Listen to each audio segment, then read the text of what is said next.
Un changement de taille. Émile, un garçonnet de 2 ans et demi, est porté disparu dans le village du Haut-Vernay, situé dans le département des Alpes de Haute-Provence, depuis le samedi 8 juillet. Gendarmes de haute montagne, équipe cynophile, hélicoptère, drone à reconnaissance thermique, battu.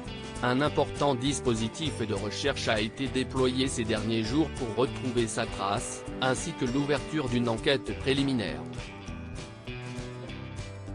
Si le procureur de Digne-les-Bains, Rémi Avon, a annoncé dans un premier temps que l'ouverture d'une information judiciaire n'était, quant à elle, pas au goût du jour, ce dernier est revenu sur sa décision ce mardi 18 juillet.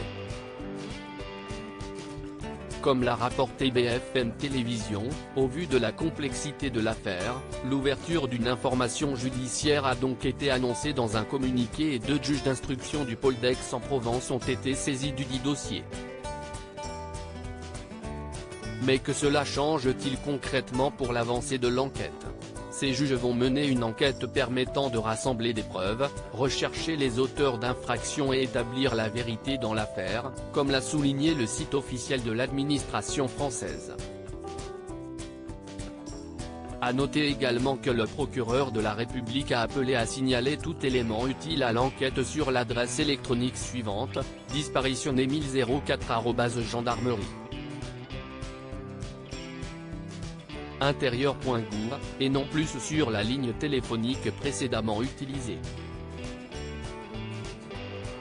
Aucune piste ne peut être exclue après de longues recherches sur le terrain, les enquêteurs ont donc entrepris l'exploitation de la masse considérable d'éléments collectés la semaine dernière, s'agissant notamment de près de 1600 lignes téléphoniques ayant borné dans le secteur au moment de la disparition, comme l'a rappelé Rémi Avon dans le communiqué.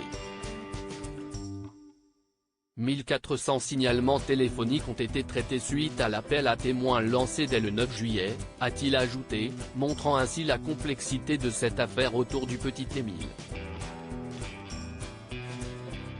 La visée a également indiqué que toutes les pistes restaient envisagées, aucune n'étant ni exclue, ni privilégiée à ce jour pour expliquer la disparition de l'enfant.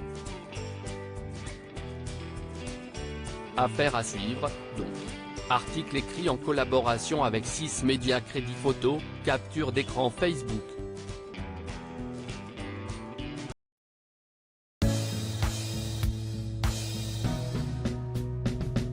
But there's all times through the rough times